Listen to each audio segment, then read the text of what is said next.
All right, y'all. Fences, glass doors, glass windows. Hey, yo. As long as there's no stones being thrown. You know what I mean? Hey, big facts, though. Big facts. All right, yo, so we here for the part 4 of the Bitter Truth series. It's been a good series thus far, man. Yeah. Family Feud has definitely been a good one. Having a conversation with the ladies, that was fun. I think this one is just as important for real. It's titled Fences, aka Boundaries. Just talking about establishing boundaries amongst your family, your friends, your relationships, and what that means and how important it is. So how I y'all, would even say the world. Like big facts. Yeah. That's real. The world. Big facts. All right, so let's really get into it, man. Where you guys want to start off at? I guess I can kind of start it off with just a broad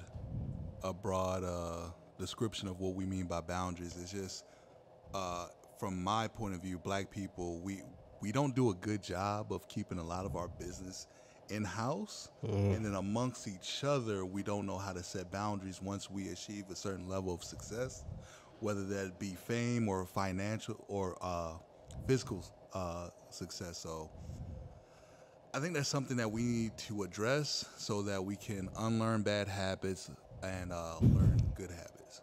Hold up. Time out. Oh, for real? All right. I respect that. Yeah. I respect that. Okay. Anything for you, my guy? Yeah, I like what he's. I like the direction he's going. I would add more of knowing when to say enough is enough as far as family, friends, relationships. I mean, you never want to. I guess the goal is to not offend, but at the same time, you have to protect your peace at all costs. So, as far as boundaries go, a lot of people will feel, I guess, responsible for Okay. your peace and everything, but at the same time, it's like me personally, right? I'm a speak my mind. But I love to give disclaimers. I'll give you a warning, I'll give you a heads up, you know what I mean? And at the same time, I know everybody's not going to look at the world how I look at it, right?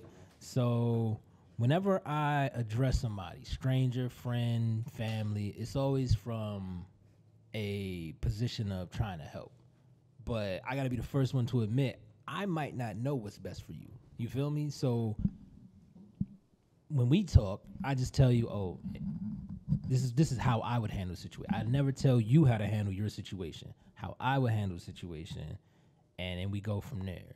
But as far as boundaries go, most people, oh, you need to do this, and da-da-da-da-da, and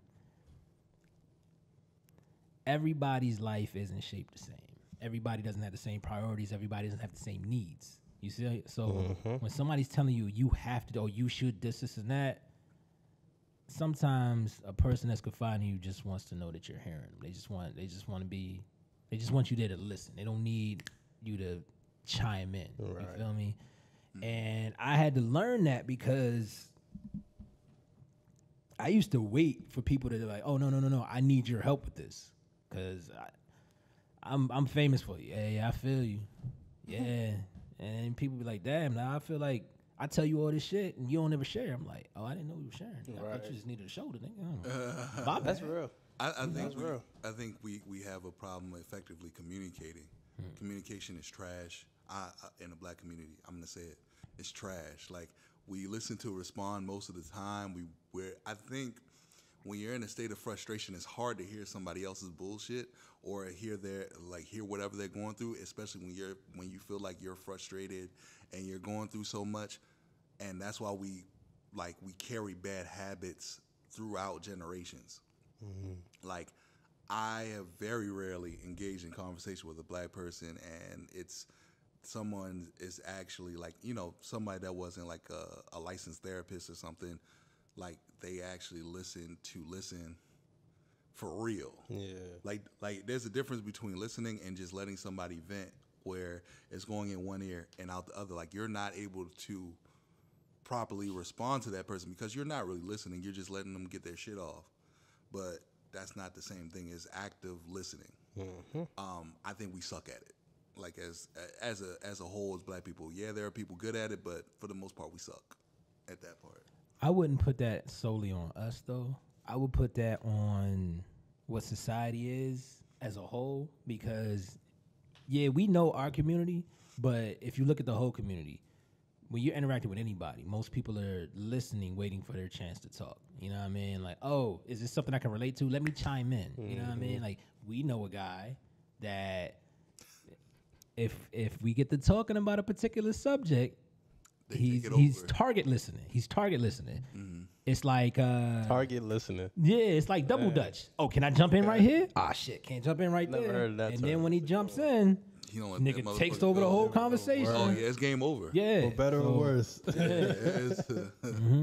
It's game over. Yeah, and it could be. I don't know. Do you think it's a sign of the times too? Because I think, I don't know if I've said this before on the podcast, but we have the shortest attention span of any, I think of any time period in history. I think we have the shortest. It definitely decreased. Because we're programmed that way. We are programmed to have a short attention span. You have to think about like social media outlets. They are programmed to get us hooked within a few seconds. And then like, I thought about this one day, and that's why I had to do, my little like social media cleanse for about a month. You can look at 10 videos if they're short enough in like about 3 to 4, like less than 3 to 4 minutes. Like you can look at 10 videos because it's so packed, and then like one video will lead you to the next one, and to the next one, and to the next one, and that trains your brain to like absorb information a certain way, which is why 30-minute videos seem so long. Especially like, let's say you're looking at something for studying or anything like that. Like your brain isn't conditioned to listen to something for a half an hour or 2 hours that isn't something that's providing a certain amount of dopamine. Sorry about that. Well, I want to say to that notion, and you're right. Let me put my joint on airplane mode. To that notion, for real, like. I mean, I get it, but my pops had me listening to 15-minute songs. You know what I mean? So, but that's not current programming though. It's not current programming, but you gotta think about it. Like, think about the stuff that you were accustomed to. Think about the nostalgia. Tap into your nostalgia, right? Like, I'm listening to Justin Timberlake's "Strawberry Bubblegum." It's an 8-minute song. The joint be jamming. I don't know any of my students that can get through that song. But True. But if you're telling them, hey, we about to listen to an 8-minute song, they're not gonna get through it. But if you put it on, they're gonna get through it. Why? Because of the transitions. You know what I mean? Like, that song switches tempo, switches melody like 4 times. You know what I mean? So it keeps them interact. Like, right when you think they're about to zone out, melody switches, tempo switches. You know what I mean? So I get what you're saying, but I think that's just a byproduct of consumerism. You know what I mean? Like, think about when we was kids, right? You had to watch TV, and your life got dominated by commercials when you're watching TV, right? So it's about whatever sugary cereals out there, whatever toy they're advertising and stuff. Now, it's with social media and certain things, you have content that's just as long as a commercial. So it's all jumbled together. And it's a way for you to kind of like be on autopilot. So these things still stick in your head. You'll hear a jingle. And next thing you know, you're like, oh, something happens that coincides with that jingle. And you're like, oh, yeah, I need to see about this because this just happened in my life. And there's a jingle that goes with it. You're not even thinking about it. You're thinking about, oh, I love watching this podcast. But the podcast you're watching, you're not watching it and this whole 3-hour segment. You're watching the chopped up clips. You're watching clips of that podcast. Right. And they have advertisement in between. So I feel like consumerism just caught up to where we were at. And I get you, we got a microwave society, but it's it's not a matter of us, I guess, handicapping ourselves. It's just that's where productivity is moving to. Right. So I would disagree. I feel like it's always been a very short attention span. If you think about it, even newspaper headlines, we don't know what a newspaper is in 2022, but back then that was a major form of media. Your headline could be something crazy because they know no one's going to actually read the entire article. Yeah. The media just changed. The I original mean, clickbait. I think it was The original always clickbait. short, but now it's definitely shorter. Because the media is, Yeah. it's easier to make a shorter video Facts. versus an article, which has a, Facts. in all sense of form, it has a word count that you have to meet for it to be an article in the newspaper. Yeah. Versus a clip on Instagram, there's no short, it used to be you had to have a 5-second story. Now it's no, In no time. it could be like 2 or 3 seconds. Or 2 or 3 minutes. Well, and I would add this. So the difference between like a newspaper article and like an Instagram post is that like an Instagram post, it's visual. It gives you sound. It basically takes you into something. Like when you see like a clip of like a Marvel movie or something for 10 seconds, it brings you into the Marvel movie and then flips you to something else. When you have to read words, it's a little bit more work. So it kind of almost spoon feeds it to you because it's giving you the sound, it's giving you the visual. You don't have to read. It's like it's messing with a whole bunch of a whole lot of your senses, except for smell. Hopefully it does. Hopefully we don't smell of vision or whatever. I mean, you gotta have to go to Universal Studios for that one. So going with boundaries and understanding how short our like capacity is to take in information, how important is it to set boundaries, especially when it comes to social media and ensuring like, all right, they made this app so I can get stuck on it. How can I not get stuck on it? Oh yeah, it's designed to be addictive.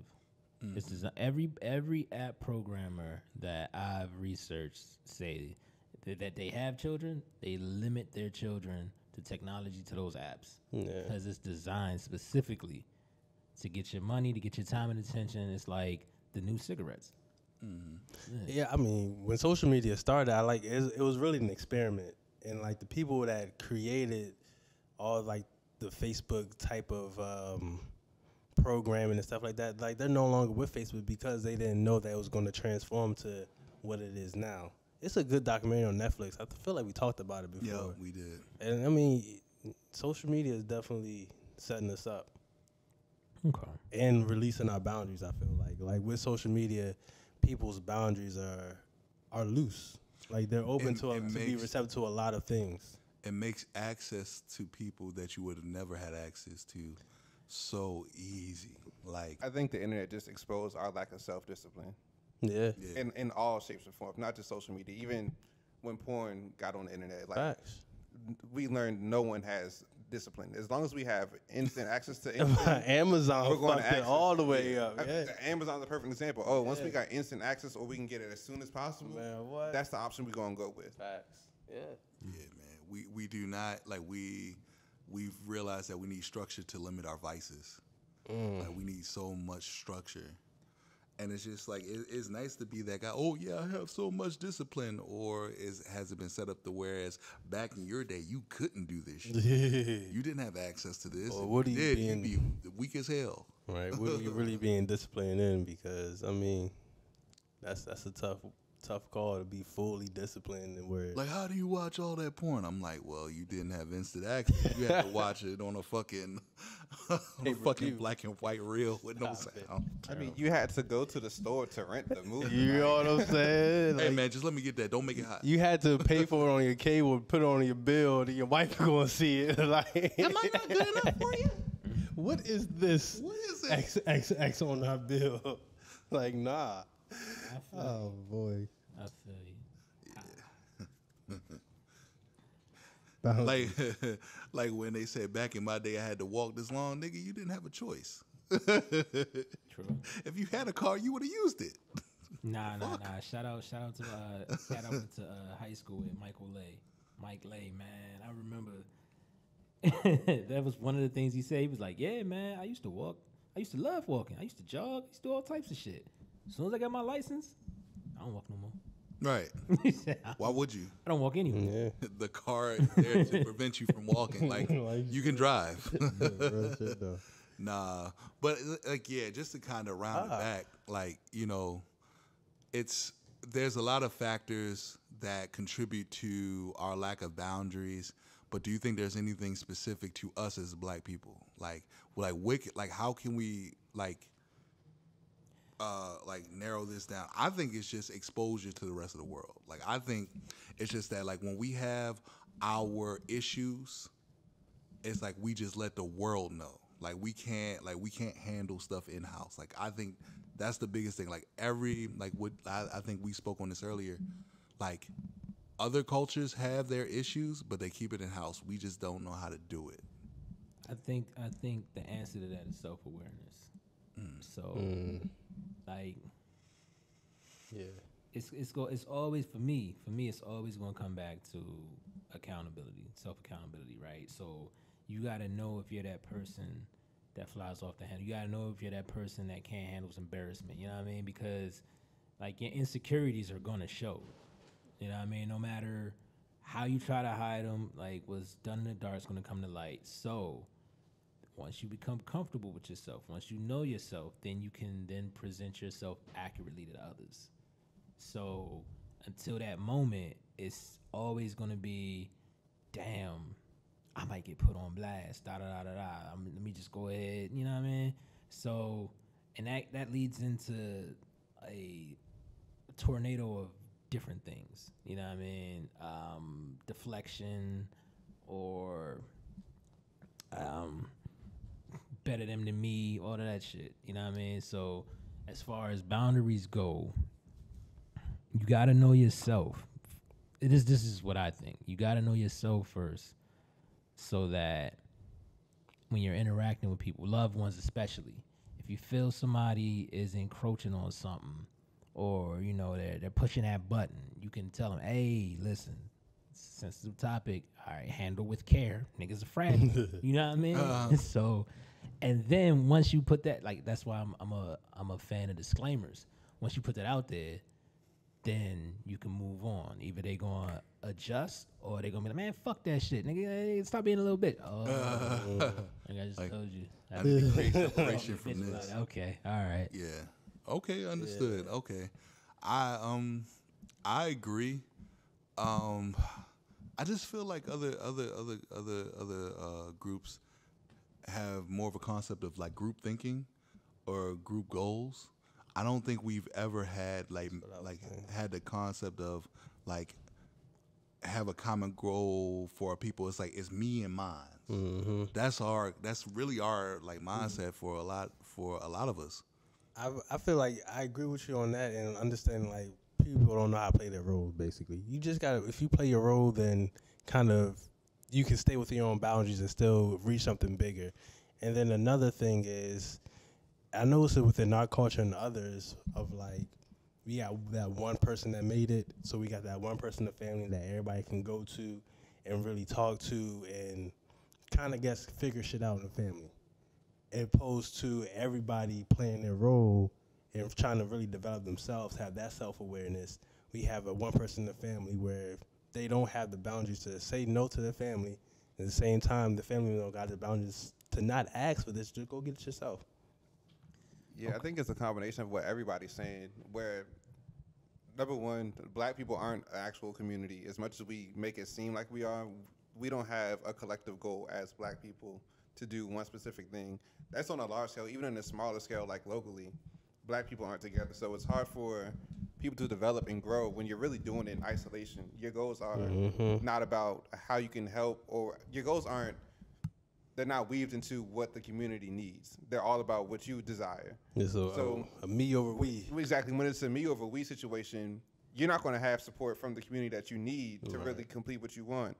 Then that creates animosity within you, and then it just trickles down across everybody. So I think really to get boundaries set, or to create a culture where we are comfortable with setting boundaries, we kind of got to become a community, because the only way that you can really, how you setting boundaries when you really moving in isolation, you moving as an individual. So who are you setting your boundaries against? Yeah. I have a question. I just thought about this. Do you think black churches failed us? Hey, I thought about shout out to that. Killer Mike, man. White Jesus is the devil, man. Like white Jesus was terrible for us. Black But- church has been through a lot. Here's what I'll say. That made me think about that Here's because what they I'll call say. these churches, like, their communities, the congregation, they have kids, they have parents, they have all of these things. Like, you and yourself, you have made, especially if you're talking about most Baptist churches, or, like when you talk about a community, a black community in a church, they all go to the same church. I'm like, if you could master that structure, then you should be funneling out successful young black people. I want to address that. I want to address that because, like I said, I've had conversations with pastor I'm close to, Jay Cameron, and it's all from his perspective. It was about he's got a play that he wrote called Church Mafia, right? And it's all about corrupted pastors. So you got to look at our relationship with the church, right? So what is our detriment? What is the one stereotype that we don't lean into that everybody else says about us, but we just don't acknowledge? We just kind of push it to the side, right? Black people don't read, right? Okay. So if you look at the church, most black people's relationship or their connection to God, Christ, whatever, is through the pastor. They're not reading those scriptures for themselves. They're not getting their own interpretation. They're not like the Bible is one of those, I want to say, subjects that if for one, if you don't know how to read, if you like, I'm talking about like really like not just sound the words out, and if you can't digest the information that you're bringing in and come to your own conclusion about it, you know what I mean? It's kind of a moot point. You know what I mean? Like, picture somebody that knows how to read, but they don't have any idea who they are as a person. They're just reading these words, and they're reading. I'm talking about old Bible, one of those. The King James. But not even. All right, so there's certain Bibles that have.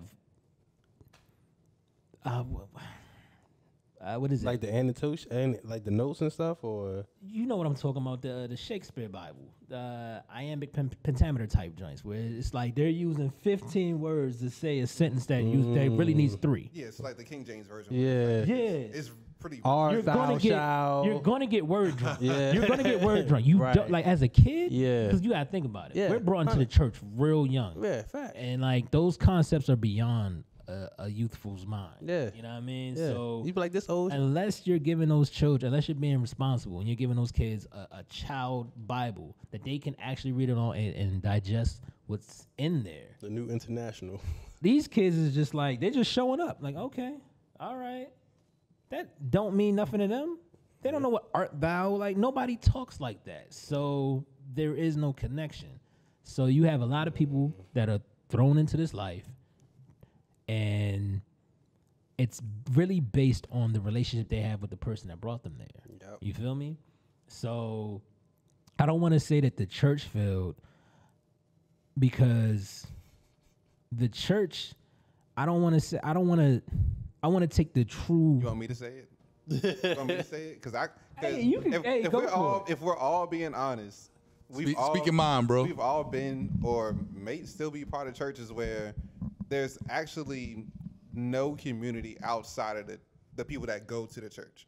Okay. Like, how often have you been on a church mission where you went out to like feed homeless people, or just worked at a food bank, anything, or even heard of a church doing that? I mean, I'm a have, party. but I have So I'm too. saying, when's the last time you've seen that happen? I will say A couple weeks ago. Okay. So I'm working at it. I'm sorry. I think it's Get yours. it's like old church and new church. Like back in the day, I feel you. I see that they failed us, quote unquote. I feel like it was just a lot of them, and then since it was a lot of them, it was hard to build communities. Like it was really hard to build communities when you have so many, you got a church on every block. So that's you just breaking up community. But they're all connected. It's a network of churches. So I mean, yeah, there's different buildings, but all those people know each other because they visit each other's churches all the time. That's a back in the day. They don't it's do like, that. well, now because everyone's going to these big mega churches, Yeah. so everyone goes to one church, but Yeah. they don't even know their own people that go to their church because there's so many people, and they don't encourage you to gather. It's like, okay, we meet on Sunday morning, and that's really I see it. what he's talking. But It and, depends on all right, the so church. I see what you're saying. I agree with you. I say I the also church, agree I with attend Kelvin. to. It does depend on the church because, like I said, I work with a church. Pastor Omari Hughes is dope. Pastor Shalita Farmby, she's dope. Like, I really resonate with what they're saying. Like, I don't even have conversations with them like how I do. Usually, when I work with a church, I get to know all the members. But this one, I just try to be professional. But like, they be spitting for real. Yeah. They be spitting for real. Like, oh my gosh, Shalita Farmby said something. I really had to stop. Like, I really had to like take a moment and just let her know, like, yo, I appreciate that.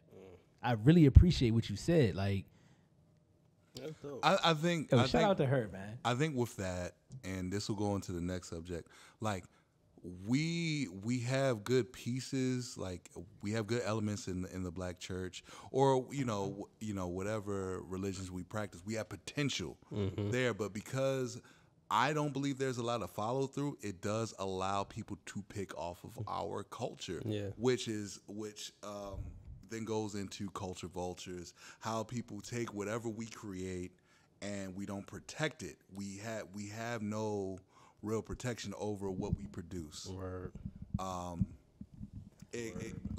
don't think our mindset is to create,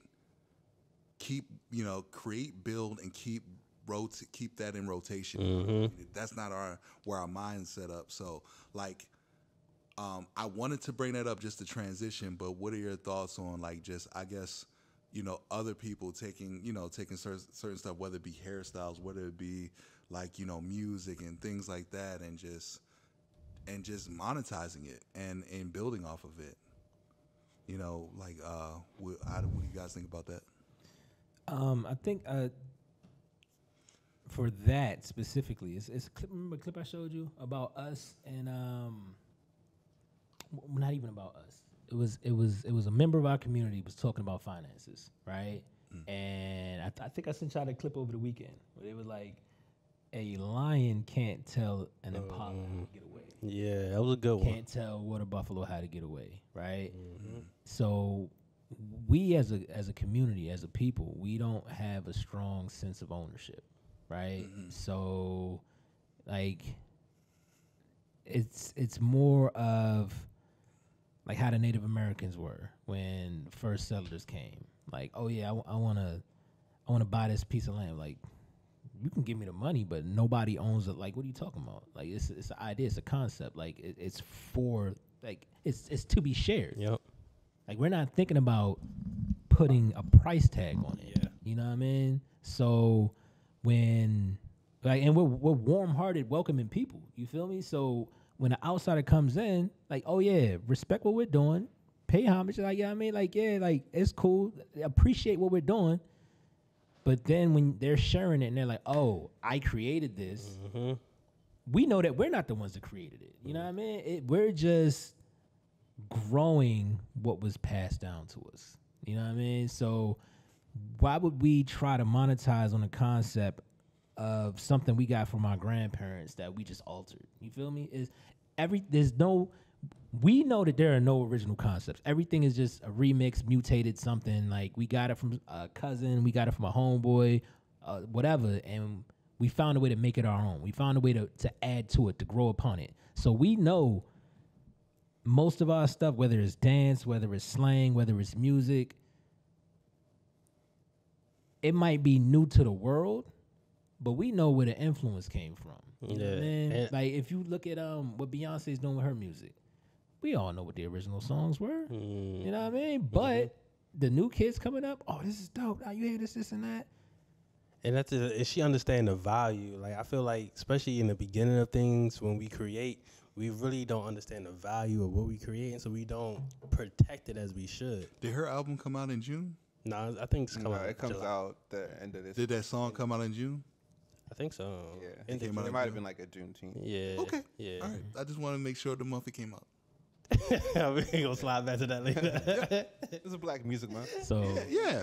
So I don't. Let's I roll with don't- that. I don't think that we just serve up our ideas. I think that we have the correct respect for the original content, the originators of the idea. Like, even if we don't know the source material, we know we have enough respect to not try to claim it. Oh, I just made this up. True. Like, oh no, that was something that I remember from when I was a kid. I don't know who the originated person, but that was something I loved. That was something my family loved. Let me revisit that, add upon it, and put that out for our people. I hear you, but I want to challenge that thought. Okay, So that's what we're here for. So it's the same thing. Like, so don't you know YouTube videos when you make a reaction video on YouTube?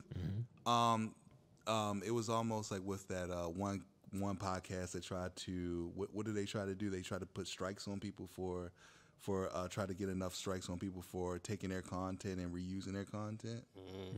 But because it was transformative, it made it their own original thought. What Beyonce did, what Drake did, with even with house music, they made it transformative. It's their own because they transformed the music. Now they probably had to pay out for samples. Even with using samples, it's a different song with 1% of a changed element. It's transformative.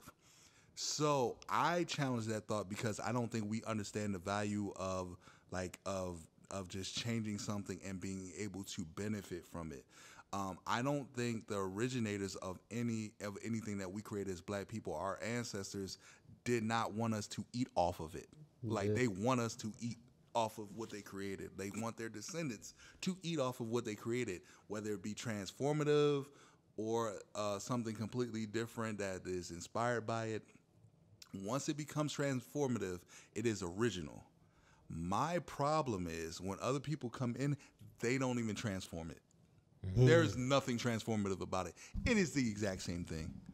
I get it. We have respect to make it somewhat. We take a sample, we may slow it down, chop and screw it or whatever, and then it's transformative, right? It is not the same product. They don't even do that. It's just the same thing. They just throw it up. Copy and paste. Copy and paste. Copy and paste. I think we've lost, or I think maybe we're just slow on the concept of intellectual property because we've always been the originators of whatever's the hippest thing going on. It's just we've either sold the ownership to it or we never had it to begin with. Somebody learned long ago, let's just watch the blacks and they'll give us something. Yeah. And then, they'll get the trademarks, the copyrights, and all that type of stuff. And then when we realize what we don't have, somebody already else got it. So now And then we they'll gotta, pay us you know all what the I'm money saying? for them doing their own Exactly. music. They'll pay us the money. Yeah, or we got to that buy great? it back Yeah. for double of what it's worth. Like, Yep. And it's their voice. Or just it's their change your face. whole brand. They're paying us for it. You guys are 100% right. Yeah. 100% right. It hurts. I really want to talk about this one. All right, let's get it. Just moving on just a little bit. Yeah, no. Because I think this is a big boundary that we have to discuss within the Black culture. Okay. Your friend got a business, and it's like you try to get a hookup. Like, you automatically expect, like, maybe I can get a free shirt if they selling shirts. You know what I'm saying? Or whatever they do, it's always immediate, rather than supporting a business financially, let me see if I can get something for free. How y'all feel about that? We're focused too much on discounts as opposed to making it individually and helping individuals to make it individually, right? So let's say you have a guy who doesn't make too much money. They're going to want discounts. They're going to want the hookup from somebody that looks like them because they probably don't have that much capital to give away regardless. Yeah. If that becomes the culture or the expectation amongst the people or within a certain community, even once you get on, you're still going to want the hookup. In other communities with different groups of people, they pay extra. They tip. Facts. They give more. Facts. And the expectation is that dollar rotates within that community. Why?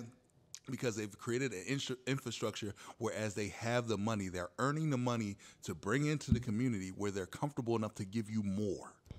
We don't even have that. So when we don't have that infrastructure, like, there's that video. I don't have the best prices. I have the best product. Da da da da. Let's create an infrastructure whereas people can afford to tip you. True. To give you more. I mean, well, I wanna say shout out to T-Pain. 'Cause T-Pain addressed that as well. Like, you got a demographic of people that are willing to spend $300 for a plain T-shirt, but won't spend $25 in our community for a T-shirt of the same quality, lesser known brand, same quality, just as fly. Nobody knows it though. You know what I mean? I don't want to spend 25, but you'll spend 300 with them. Facts. Because of I know what that is. Same quality shirt though. And that company don't even give a fuck about you. If it's even Exactly. Zero. Exactly. So my whole thing is we have a dynamic as far as business mind goes, where we have people that are putting out quality at achievable costs, right? The community can afford this. I'm not price gouging. And then we got the opposite, right? We got the people that are putting out shit and want to charge designer luxury prices for it. And they're just like, hey, man, they charge this for it. Be like, yeah, okay. I'm going to give a shit Why with. do you think that is? Why do you think we're willing to do that? Listen, I just want to ask you that question before. Why do you do that? What's the I why? honestly don't know. I do. I honestly don't know. Clout chasing. Me, because like, listen, y'all got a clothing brand, and y'all telling me, this and that. The price is the price. The price is the price. Kelvin tells me, The hey, price- yo, I got this the shirt, price and I'm is the pushing price. these shirts. If I like the shirt, the price is, I'm paying the price. I'm paying the price, and I'm a rock the joint, and I'm not even. I'm talking about.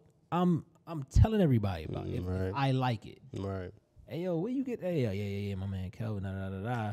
And I'm not expecting nothing from Kelvin. I want his shit to blow up. You feel me? Because that's Kelvin's thing. I'm not into clothes like that.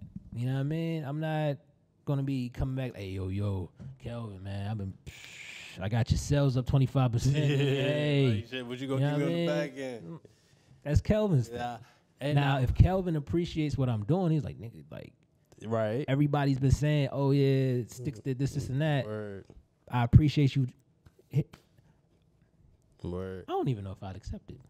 I I don't even know forgot if I'd take any bread for that. what I forgot who I was having this conversation with, but we was talking about how when in other communities, we could say like the Asian community, when they open up a business, it's like it's within their culture that everybody in that neighborhood supports this business, whether good or bad, for like 3 months. With intentions, so like I'm supporting this, launch yeah, To help launch get it off. exactly. Okay. So when the first 3 months it opens, we there. Whatever it's a restaurant, we gonna go there for lunch, at least maybe a couple of days a week or whatever, and then from there they should be established. And it's like I was like, wow, like I ain't never heard. It's almost like a hive mind. Like you got to think. I think about it like that way. It's like groupthink, but it's for a purpose. Yeah. Like they understand like this benefits the collective. Yo, all right.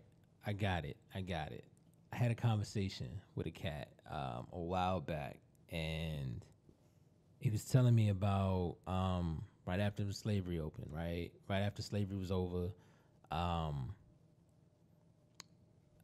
you gotta think about during slavery, you had cats that would pretty much taking credit for whatever black people invented, right? So let's take a blacksmith, right? Everybody around town knows who the blacksmith is. They know, all right, I need to get my my horseshoed, right? They know who to go to, right? As soon as slavery is abolished, white people are like, you know what? Okay, they free. Leave them to themselves. And it started this system where they were exclusionary, right? So black people got their freedom. Okay, I'm gonna keep doing what I've been doing. I'm a blacksmith, right?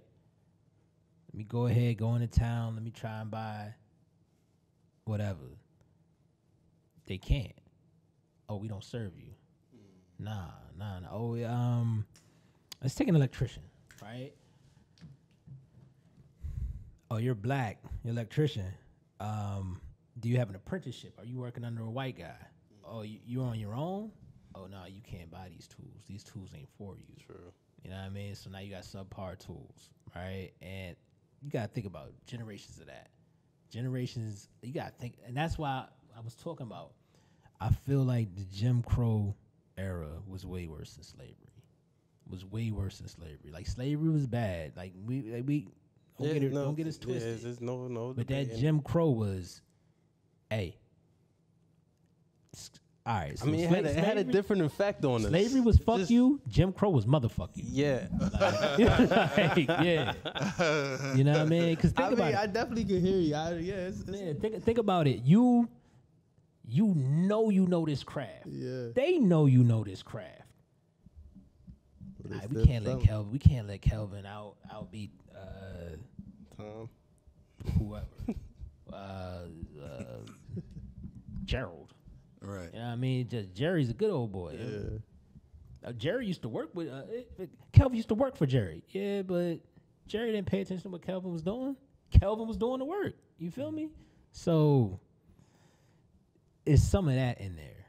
It's some of that in there where as they limited us to the quality of the materials we had to work with. So think about it.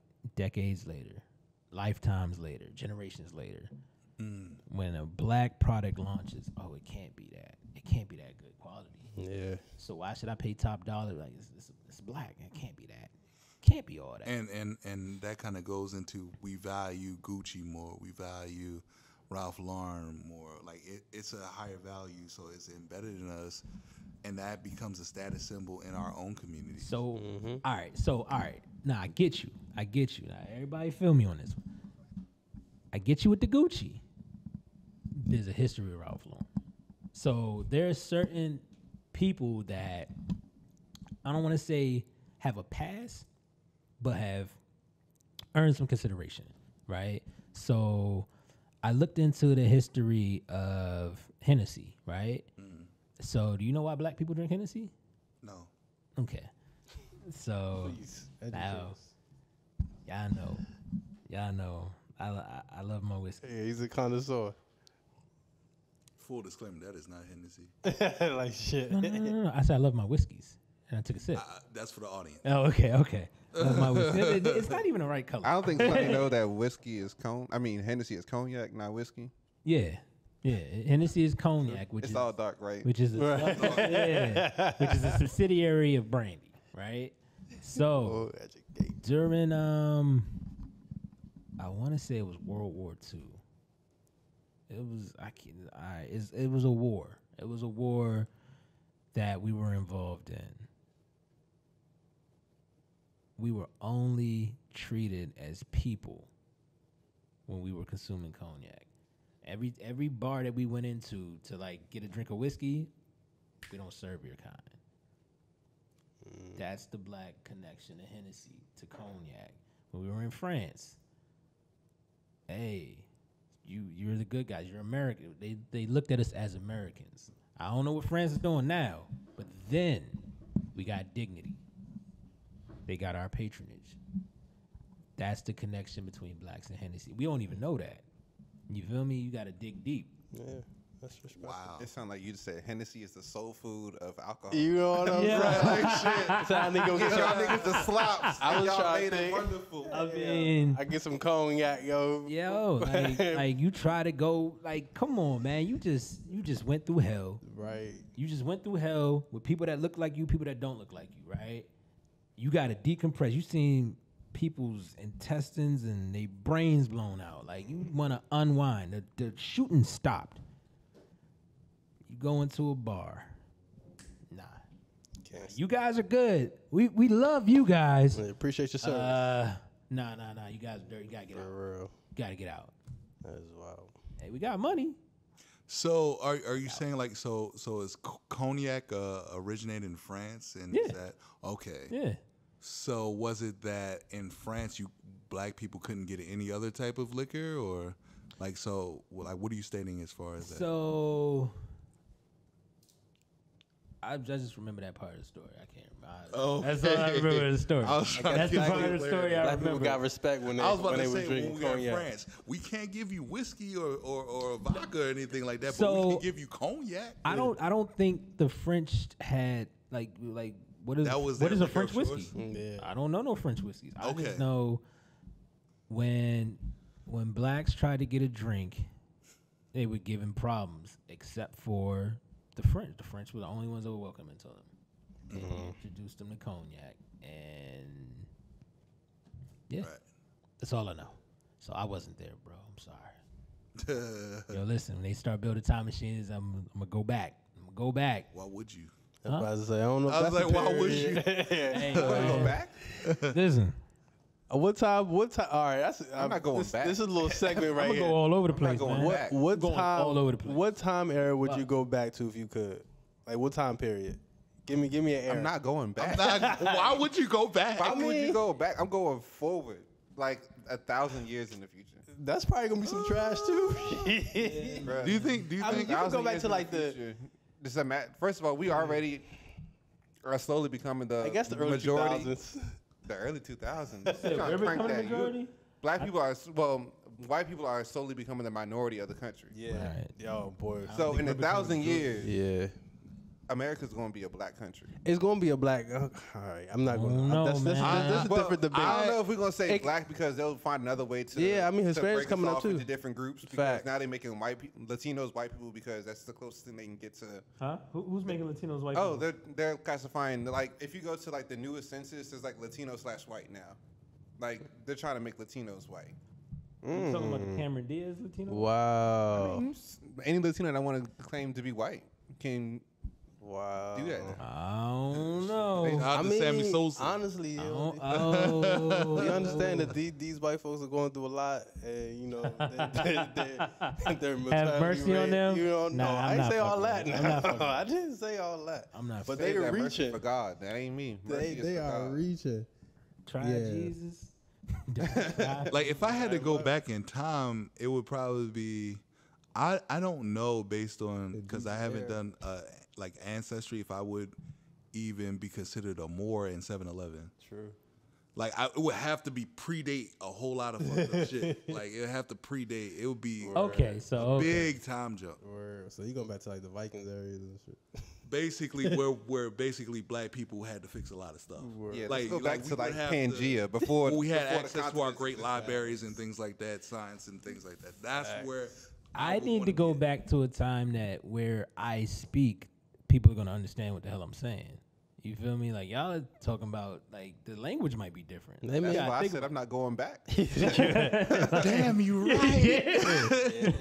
It's a lot of barriers. All You right. know what I mean? You're gonna be talking to me like, get rid of this motherfucker, like, chop his head off because we don't know what he's Right, saying. your tongue coming straight out your mouth. You speaking the devil's tongue to them. Yeah. They probably just look at me like he's touched. He's broken. In all areas, niggas die. Nah, there's some time I want to. I definitely want to see. I want to.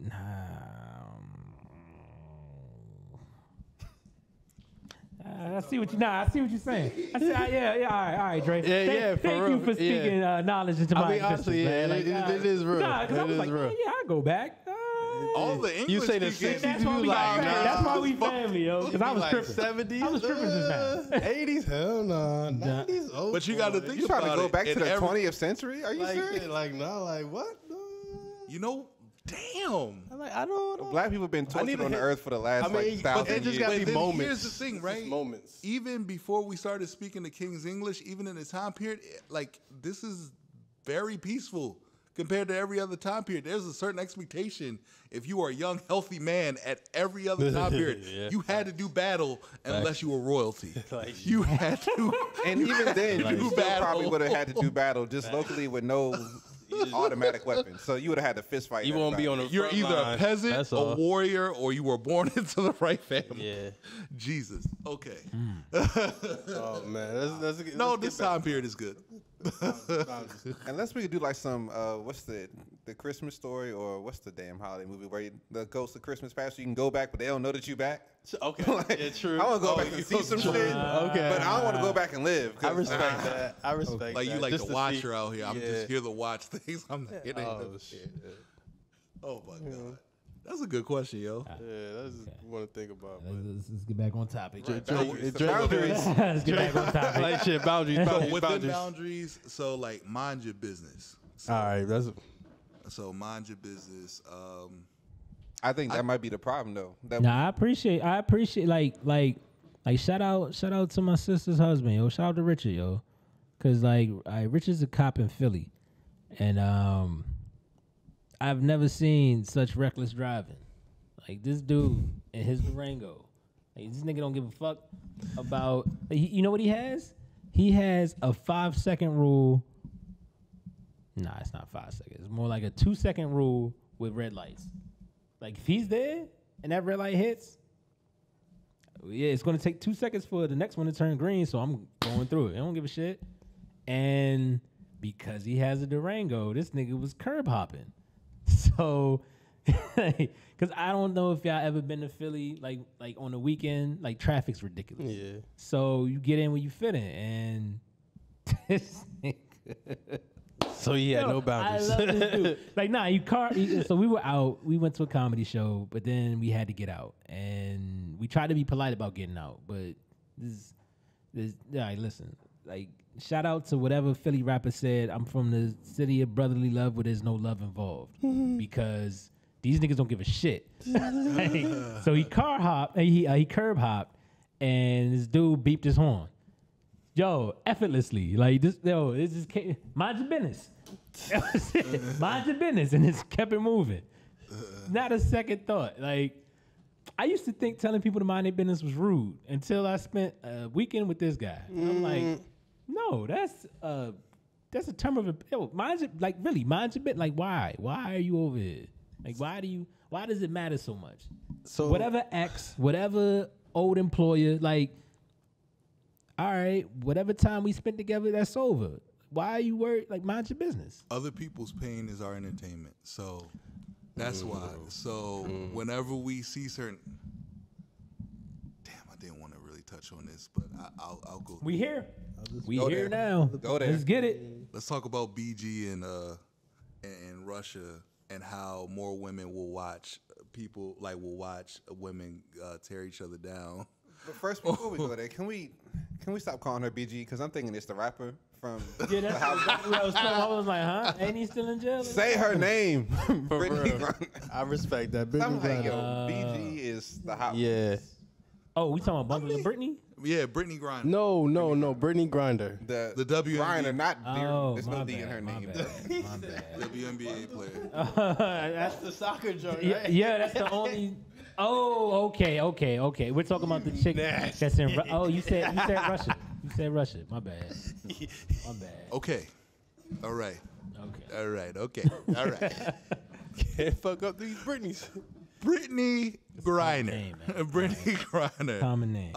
So she's stuck in Russia right now, right? And then there's a whole bunch of stuff like, yeah, if this was LeBron James, and she'd be over here already, and why don't you pay It's like a whole bunch of stuff. But I'm like, but women in totality do not watch the WNBA as much as middle-aged men. Time out. Didn't she commit a crime in another country? Why are we expecting other countries to like just assume American laws? I mean, her crime wasn't really a crime. In Russia, it is. In Russia, it is. Yeah. First of all- Yeah, weed is legal here. It's not legal everywhere else. So okay, let me tell you something about Americans. We let our nuts hang entirely too much. Yeah. We think American laws That's apply real. everywhere else. It doesn't work that way. That's It real. doesn't work that way. But, Hey, yo, and we but don't to be there think- for 100 days, though, that mean you can't say that this is all not excessive. It's a little excessive, but Russia's also probably the most strict Yeah. police state. They're a communist Yeah. country. I'm sure they're what using country her. you balling for? I'm sure they're using her for leverage right now, if anything. Like, A little bit. What? Like, I she's not mean, a political figure?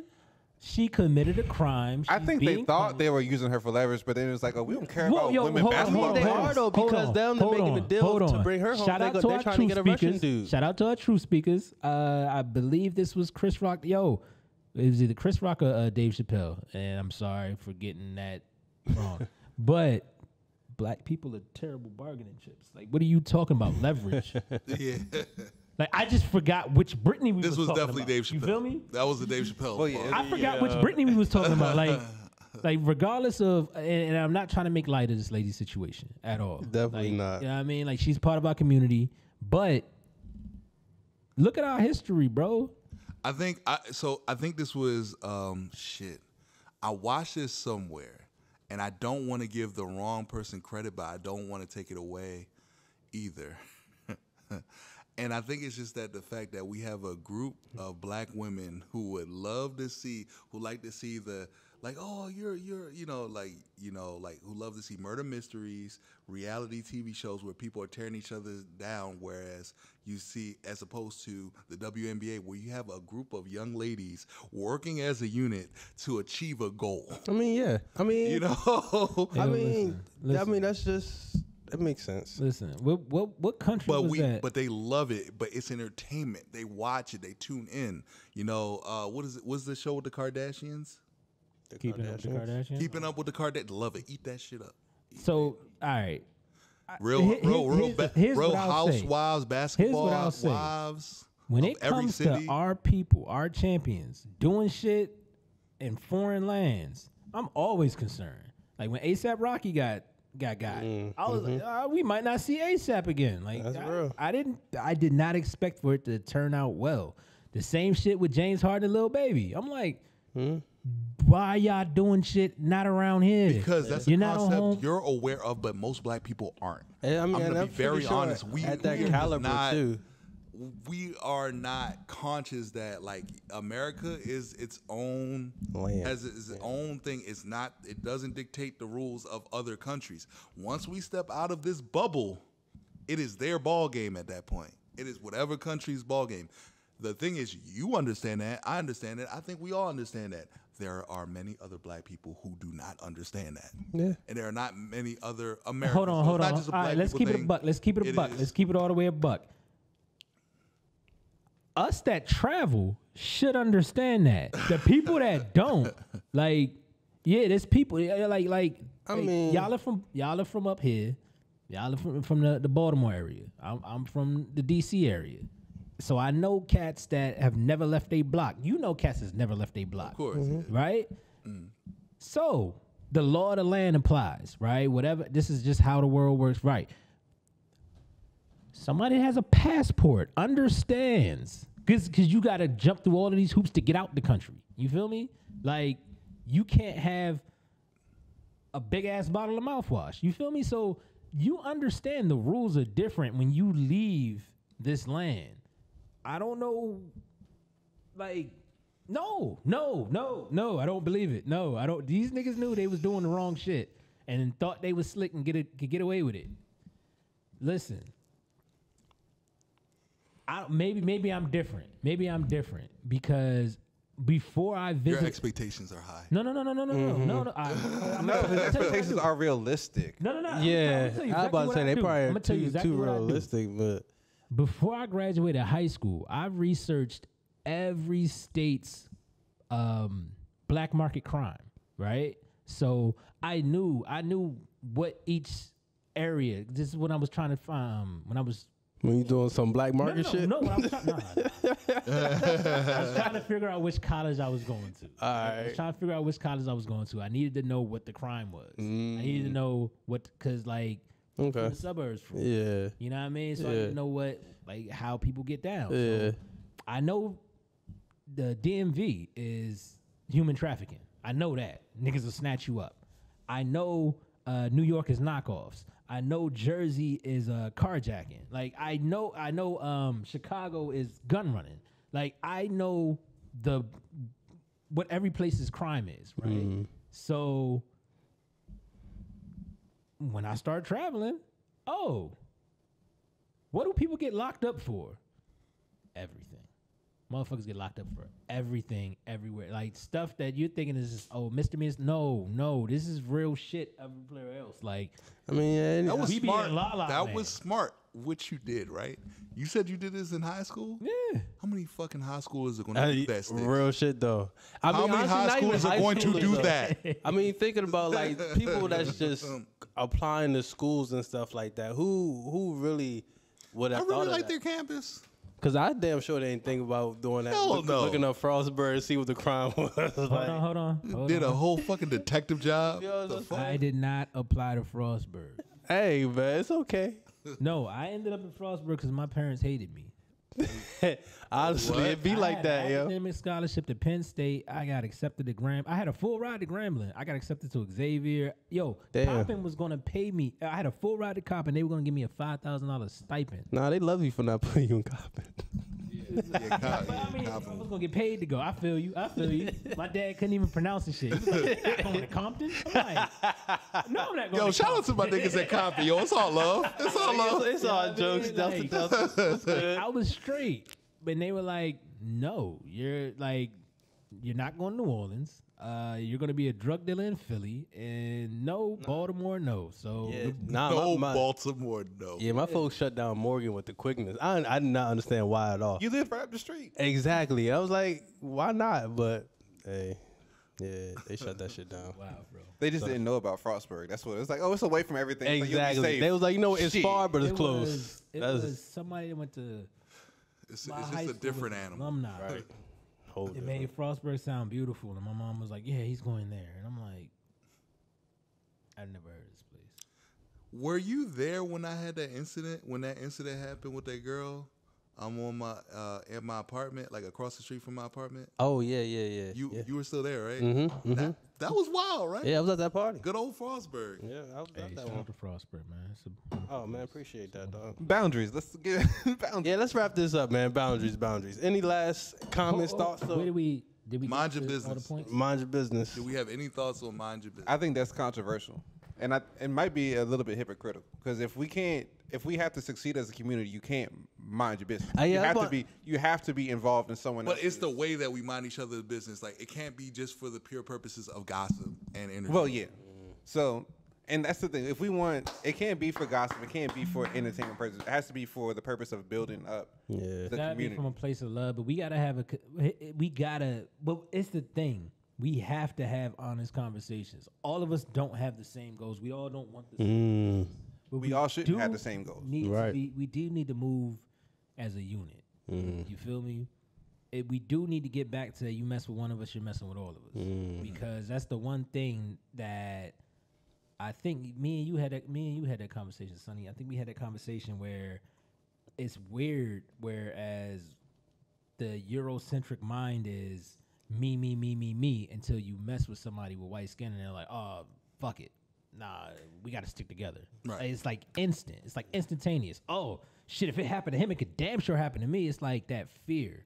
You know what I mean? Where we just don't have that. We just like, oh, shit, at least it was him. Better him than me. yeah. We have that better him than me instead of, damn, it happen to him. It could damn sure happen to me. Or we'll just say we'll pray for you and let that be it. Yeah. And they won't even pray for you. You know, They didn't say it. was the prayer. That was the prayer. I seen that. That It was the prayer. I was watching I think it was God's Not Dead Yet. Oh yeah, God's Not Dead.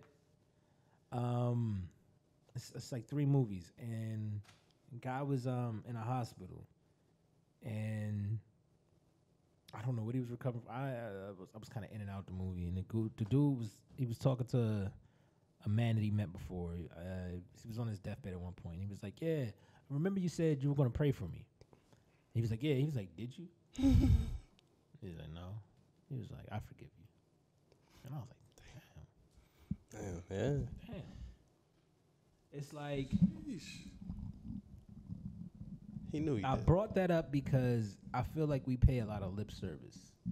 There's not a lot of yoke in the things that we say. Yeah. You know, it's to the point where like these days a fact will get stated, and there'll be a bunch of people, I don't believe it, all fake news, all that fake news shit was brilliant, but damn, it was damaging. Yeah. That fake news shit, damaging.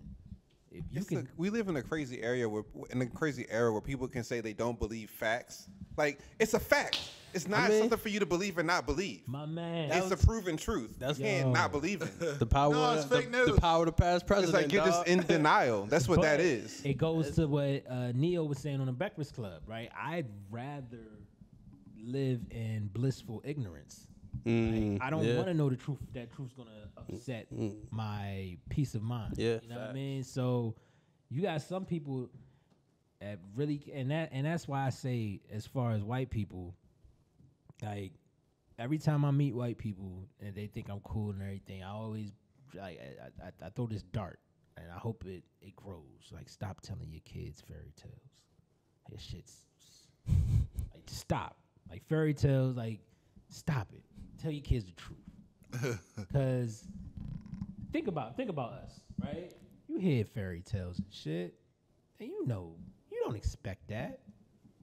Not these white kids. They really be believing this shit. Like, for real. And I'll go into this, and I'm gonna leave it at that, right? Had a kid. I worked at a group home out past Frostburg. Worked at a group home. Had a little Jamaican boy. He used to run around barefoot. Now, it wasn't a paved road that we were on. It was gravel. Oh, he was legit Jamaican. Yeah. Past Frostburg. That's what I'm like. It was Garrett County, West Virginia. It was still the city of Frostburg. It was wild. Oof. So I worked at a group home, and the kids running around in gravel barefoot. It's a terrible place. And I'm talking about, like, he's pivoting, and I'm like, oh shit. I say, oh. I don't want to say his name because of HIPAA. I'm like, yo, he got them Zulu feet. Exactly. Everybody laughed, right? The other black kids was like, oh shit, oh yeah, you got the Zulu feet. This Jamaican kid knew nothing about Zulu feet. So at this establishment, I'm the only black person that works there. I'm not the only minority, I'm the only black person. So shout out to my partner, Pam. Pam pulls me aside. Pam's from Pennsylvania. Pam pulls me aside. She's like, I heard you say to the young man, he has, what are Zulu feet? And I was like, yeah, I don't know about Shaka Zulu. And they were like, Shaka? No, I've never heard of Shaka Zulu. I was like, you've never heard of Shaka Zulu? You've never heard of Zulu tribe? They're like, no. I said, how do you think white people colonized Africa? Oh, we had ships and guns. And you didn't know where the fuck you were going. So how do you think you navigated and colonized Africa? Like, y'all had to implore the native tribes, right? So she was like, another girl, I think her name, I don't know if it was Heather or if it was Sarah. I can't remember. No, but these are two distinct, like Heather was cool and cute, but she was oblivious. She didn't give a shit. Sarah was dope, but she wanted to know. She just didn't know. You know what I mean? So it really matters if it was Heather or Sarah, because Heather might have just been saying something just to be part of the conversation, whereas Sarah wanted to get real understanding. Because Pam definitely wanted to know. Like, you said Zulu feet, and all the black kids was like, oh, and they knew exactly what you were talking about. And I'm like, yeah. So I'm explaining who Shaka Zulu is, and all I hear is, oh, it's folklore, like Rumpelstiltskin. Shaka Zulu's a real fucking person. What do you mean, Rumpelstiltskin? Like, I've really had to get into it. Like, I'm really battling these two white women, and they're just like, nah. And I'm like, I've been like, we're going to the library on Saturday. We're going right to the library on Saturday. You know what made them believe me? 2 weeks go by. So I'm just like, this conversation's a dub. All right, whatever. Like, whatever. I take this L, but really, y'all are ignorant as fuck. But anyway, Pam comes back to me 2 weeks later. Charles, the Zulu tribe is real. I saw them on the History Channel. Yeah. Look at God. What did they think? I forgot about this shit. Shout out to Pam. Thank you, Pam. Yeah. America. Wow. Shorty did not believe me. Like just the fact that, and like I broke it down. I'd have took Pam. Now tell these other. I had to break it down. I'm like, yo, like we have a rich history. Just because y'all don't know it doesn't mean that shit don't exist. Right. You feel me? And that's what to bring it all together. We know our history. We know our tradition. There was I think there are people who think like this, like the recreation in parks. There's a show, Recreation in Parks, and there's a character there. I can't think of his name now. I'm so mad. And he went on a tour in Great Britain. He said like history. He was a white dude. He was like, history started July 4th, 1776. Everything before that was a mistake. Yo. Was that the Ron Swanson? Ron Swanson. Ron Swanson. Swanson. And I really think that's the mindset of certain people. Like everything before July 4th. For sure. 1776 was just a mistake We're going to get to it. in their mind. What was y'all introduction to Frostburg? Like the campus? So I'm going to break it down. Shout out to Sean Smith. Shout out to my professor, Sean Smith, right? Sean Smith was my professor of human sexuality, right? So right when I switched to psychology, he was one of my first professors, and he asked an icebreaker question, right? What is the most shocking thing you've witnessed sexually at Frostburg State University? So you hear the cookie cutter shit. Oh my gosh, there's so many gays up here. Oh my gosh, there's like whites and blacks are like together. Oh my gosh, this and that. You know what happened when it came to me? Y'all know what I said. I said, yo, I can't fathom how many times I see white people having unprotected sex like they can't get HIV. That's what I heard. I heard fucking chuckles. I hear chuckles, and you know what followed those chuckles? Yeah. It probably was like, black hold on. disease. Yeah, that's a black disease. That's a black disease. I said, black. Whoa.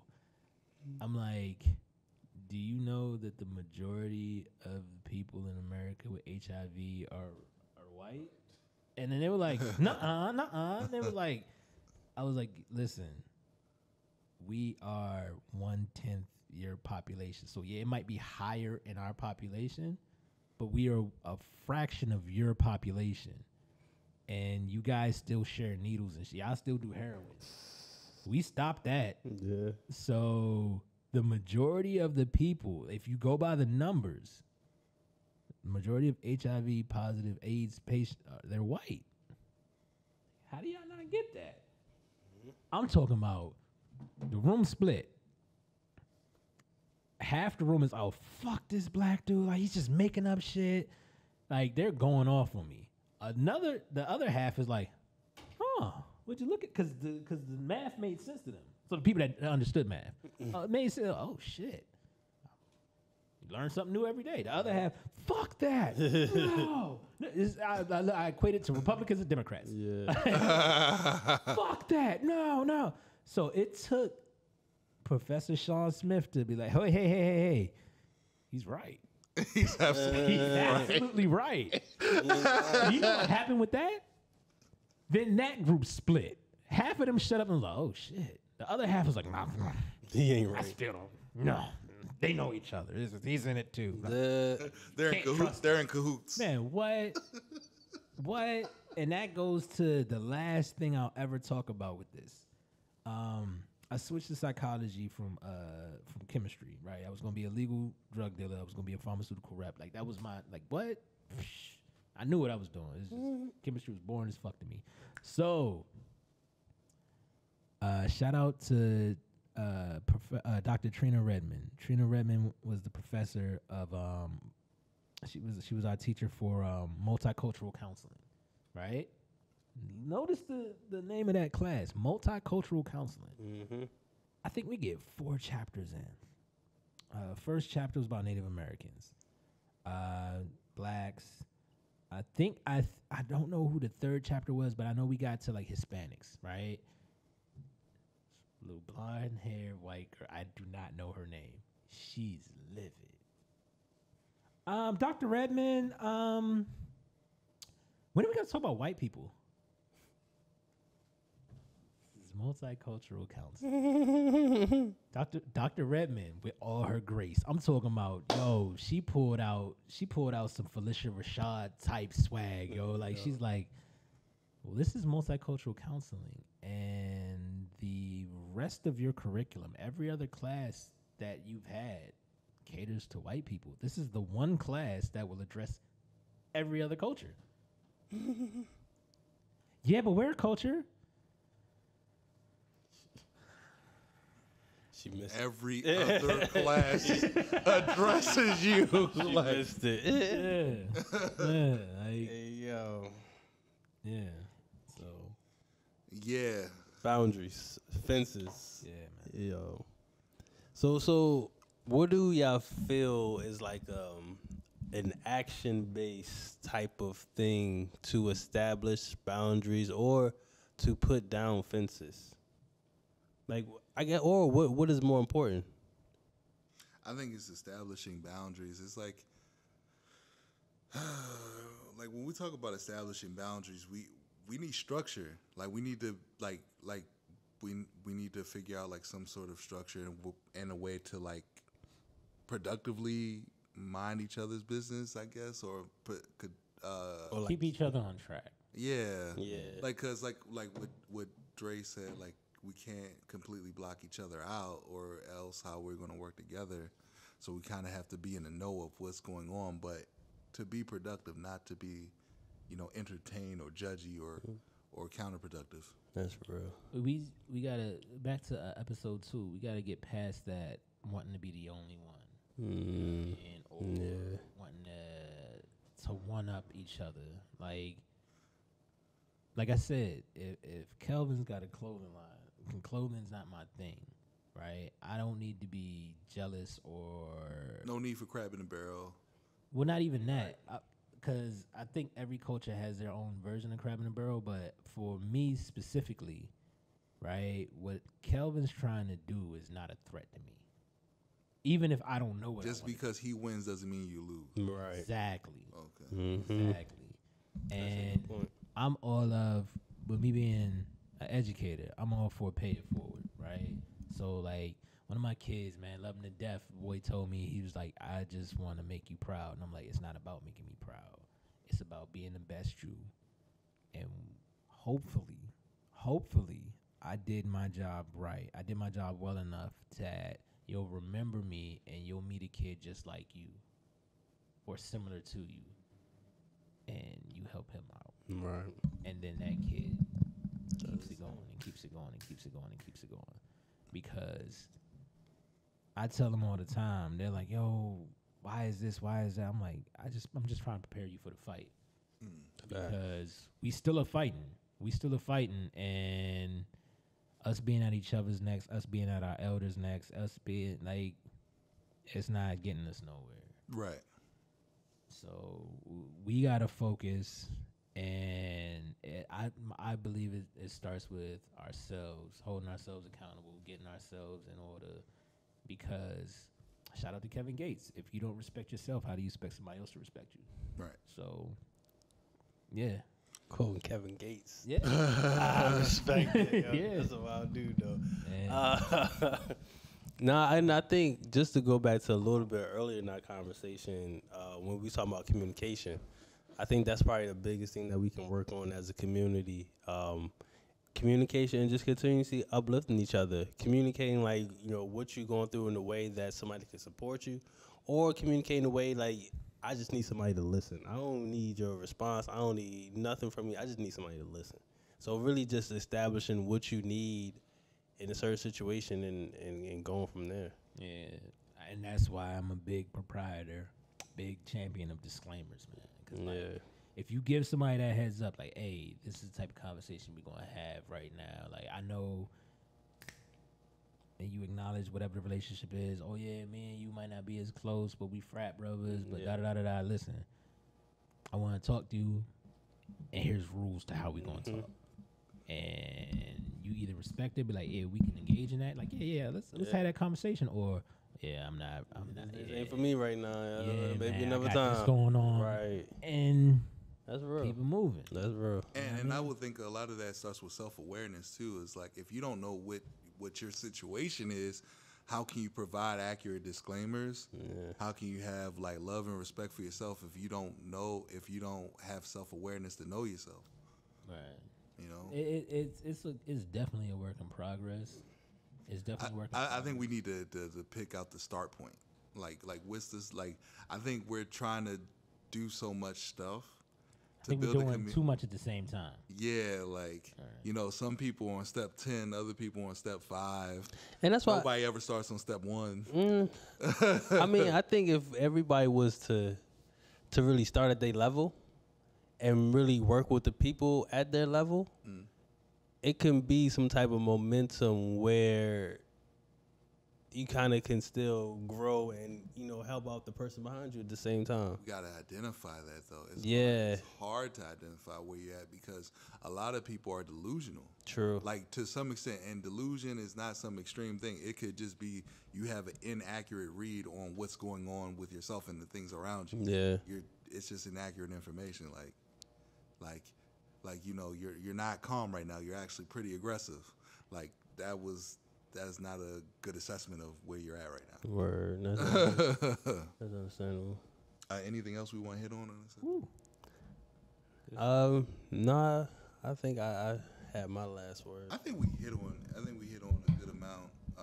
And for those who are listening, please, drop some comments in there if y'all got any thing that y'all want to add as far as boundaries and having fences. Yeah, I don't think we got everything. Of course not. Yeah. Yeah, and there's no way you can get everything. I think we touched on tag alongs. We touched on it for a little bit, like at the beginning, like when you talk about bringing the whole community once you're successful, like like how to handle that. But yeah, like I guess if we had to say like something quick when it comes down to throwing the first stone, I think that's part of it. What does that look like to you? Or I guess you first. Like, what is that? Like when we talk about throwing the first stones and the subject of boundaries, like, are we talking about like, maybe like who breaks the boundary? Who's the first to maybe not have respect for boundaries? Who, like, how do things get started? Like, how do we even get into that situation in the first place? Like, was that our conversation, or I'm just trying to remember what that conversation was like. We're talking about as far as throwing stones goes. I feel like throwing stones is like a defense mechanism. You know what I mean? Like like I said, it for me, it's always gonna come back to self-awareness and accountability, right? So can you explain what you mean by throwing stones? Okay, so we just drop a random topic, any subject. Say somebody is telling their truth and it's triggering for another member, and the first thing they do is attack you on. They blame the victim, right? Oh, you should have done this. So this is your fault. Da da da da da. Don't be looking for sympathy. Don't try to act like you got some people that see somebody that is a legit victim and they're insulted. Like, you're supposed to be a strong black man. How can you view yourself as a victim? That's a form of stone throwing. You know what I mean? Like, you didn't ask for that. Like the situation that you were in, right? With the lady that fell. You try to help her. She starts screaming. Big black man, oh my goodness. You called me and you felt how you felt. First thing I did, yo, you good? I'm glad you're good. You have every right to feel how you feel. And sucks for that lady because she missed out on interacting with a dope individual. And you were like, how the hell could you look at it that way? And I'm like, because you're a dope individual. Like, don't let her ignorance dim your light. You feel me? So I didn't even focus on like... That shit definitely blew me, though. That shit definitely blew me. You were like, yo, how the fuck? Like, I was trying to help you. What the fuck? But remember how you responded to me? You were like, like you kind of put off at first. Like we wasn't FaceTime, but I could tell the pause in the conversation. You were like, I didn't expect that response. you were like, what the fuck is this nigga talking about?